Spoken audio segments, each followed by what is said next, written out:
ආදරණීය සුබම සුබ දවසක් ප්‍රාර්ථනා කරනවා අදත් ඔයගොල්ලෝ හැමෝටම. ඒ වගේම අදත් ඔයාලා මගේ YouTube channel එකට ආදරෙන් පිළිගන්නවා. ඉතින් කොහොමද ඔයාලට? මේ වෙලාවේ කෙනෙක් සතුටින් ඉද්දී තව කෙනෙක් දුකෙන් ඉන්නවා වෙන්න පුළුවන්. ඒ මොකක් වුණත් ඔයා මතක් කරගන්න ඒ සතුට වුණත් දුක වුණත් తాවකාලිකයි කියන එක. ඉතින් ඒ නිසා ඔයා මේ වෙලාවේ සතුටින් ඉන්නවා නම් ඒ සතුට උපරිමයෙන් විඳින්න. ඔයා දුකෙන් ඉන්නවා නම් ඒ ගැන ලොකුවට හිතන්නේ නැතුව ටික දවසකට චුට්ටක් බිසී වෙන්න බලන්න. මොකද මං කලින් කිව්වා වගේ හැමදේම తాවකාලිකයි. කාලයත් එක්ක හැමදේම ඉක්මනටම විසදේ. දැන් අපි බලමු අපේ අද මාතෘකාව ගැන. කොහොමද අනිත් අය අපි ගැන හිතන දේ ගැන හිතලා අපි අවුල් නොවී ඉන්නේ? එහෙම නැත්තම් අයියෝ එයා මං ගැන කොහොම හිතුවද දන්නේ නැහැ කියලා හිතෙද්දි ඒක අමතක කරන්නේ කොහොමද? එහෙමත් නැත්තම් සමාජයට ඕන කෙනා වෙන්නේ නැතුව ඔයාට ඕන කෙනා වෙන්න ශක්තිමත් වෙන්නේ කොහොමද? ඉතින් ඔයාලට ලේසියෙන් මේ ගැන කියලා දෙන්න නිසා මම මුලින්ම පුංචි කතාවක් කියලා ඉන්නම්. එක ගමක පුංචි දුප්පත් ගෑනු ළමයෙක් හිටියා. එයා හැම වෙලාවෙම hina වෙලා ඉන්න නිසා සහ ඒ වගේම එයා අහිංසක නිසා එයාට මුළු ගැමේම අය ගොඩක් ආදරේ වුණා. ඉතින් මේ ගමට අලුතෙන් පදිංචියට එනවා තරුණ යෝලා. ඒ දෙන්නත් දකිනවා මේ පුංචි ළමයාට හැමෝම ආදරේ කියලා. මේ පුංචි ළමයාත් පාරදී දැක්කම මේ දෙන්නට අතවනන්න පුරුදු වෙනවා. මෙහෙම ටික දවසක් යද්දී මේ යෝලට ටික දවසකට දුර ගමනක් යන්න සිද්ධ වෙනවා. ඒක හදිස්සියෙන් ඇති වුණු ගමන. ඉතින් එහෙම යන්න කලින් ගෙදර අස් කරනකොට යාලට යාලගේ ශීතකරණයේ තිබිලා හම්බෙනවා කඩපු නැති ටිකක් ලොකු අයිස්ක්‍රීම් ටබ් එකක්. එයාලා මේක කල්ලිකුත් වීමේ දිනේ බැලුවම එක සතියකින් කල්ලිකුත් වෙනවා කියලා දකිනවා.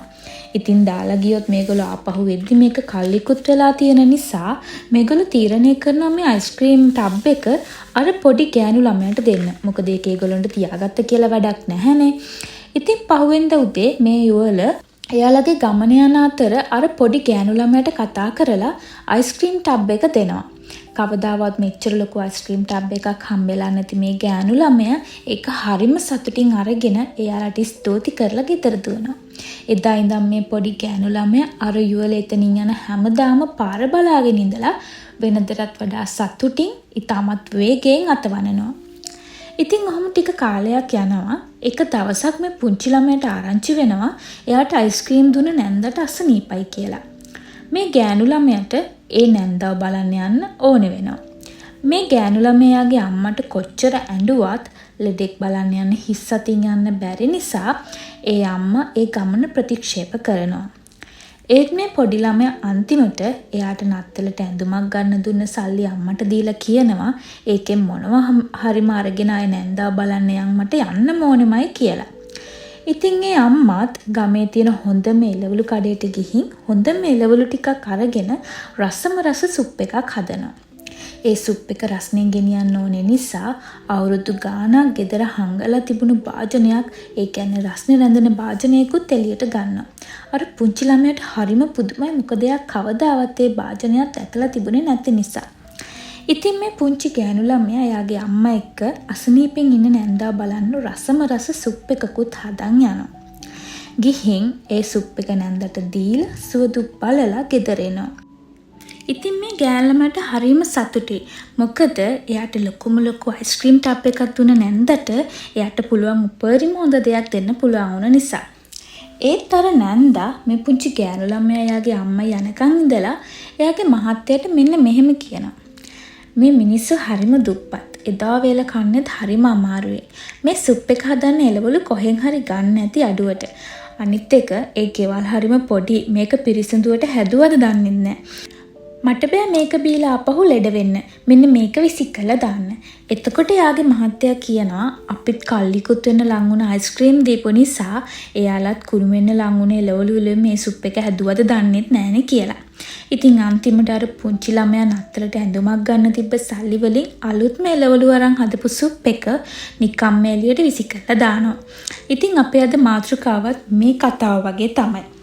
අර පුංචි ගෑනු ළමයා කොච්චර හොඳ හිතින් තමන්ගේ දේවල් කැප කරලා අර නැන්දට සැලකුවත් එයාලේ ගෑනු ළමයා ගැන දැක්කේ වැරදියට. මොකද එයාලා කල්ලිකුත් වෙන්න ලං වුණ වැඩකට නැති අයිස්ක්‍රීම් එකක් දුන්න නිසා සහ ඒකේ එයාලා තව කෙනෙක්ට සලකන විදිය නිසා.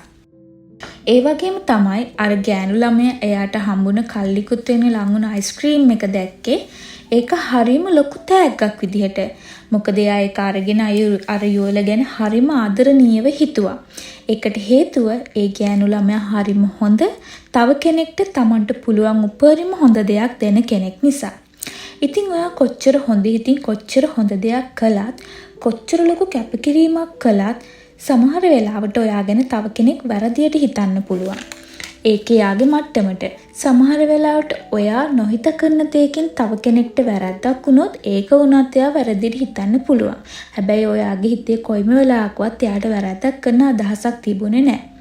ඉතින් ඒ කොහොම වුණත් තව කෙනෙක් ඔයා ගැන හිතන්නේ එයාගේ මට්ටමින්. එයා තව කෙනෙක්ට සලකන මට්ටමින්.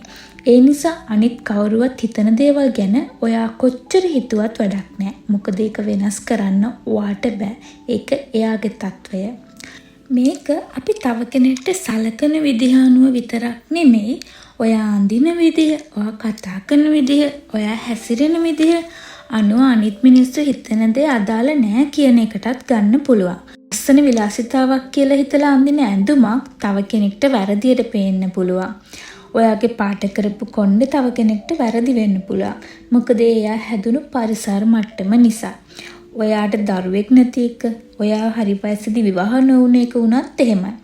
ඉතින් ඔයා ගැන හරියටම දන්න අයට ඔයා ගැන විස්තර කිරීම කොහෙත්ම අවශ්‍ය වෙන්නේ නැහැ. ඔයා ගැන වැරදියට හිතන් ඉන්න අයට ඔයා කොච්චර විස්තර කිරීම කළත් ඒක වැඩකුත් නැහැ. මොකද මිනිස්සු අහන් ඉන්නේ සහ එයාලට ඇහෙන්නේ ඔයාලගේ කතාව එයාලට ඕන විදිහට. ඉතින් ඔයාගේ හෘද සාක්ෂියට අනුව ඔයා නිවැරදි නම් තව දුරටත් අනිත් මිනිස්සු හිතන දේ ගැන හිතන්නවත්, ඒ සිතුවිලි වෙනස් කරන්නවත් ඔයාගේ වටිනා කාලයෙන් තප්පර ගාණක්වත් නාස්ති කරන්න එපා. ඔයා ඔයාම වෙන්න. වෙන කාටවත් ඕනි කෙනා නෙමෙයි, ඔයාට ඕනි කෙනා වෙන්න. ඔයාව තේරුම් ගත්ත මිනිස්සු අනිවාර්යෙන්ම ඔයත් එක්ක රැඳේ. නැති යට යන්න දෙන්න. මොකද ඒ තේරුම් ගත්ත අයගෙන් ඔයාට නරකක් මිසක් කවදාවත් හොඳක් වෙන්නේ නැති නිසා. එහෙනම් අද ඉඳන් අනිත් අය හිතන දේ ගැන හිතන්නේ නැතුව ඔයාගේ ගමන ඔයාට ඕන විදියට ඔයා යන්න. ඉතින් ඔයාලා හැමෝටම හැමදාමත් වගේ ලස්සන, සතුට පිරුණු, ආදරය පුරුණු ලස්සනම ලස්සන සතියක් මම ප්‍රාර්ථනා කරනවා.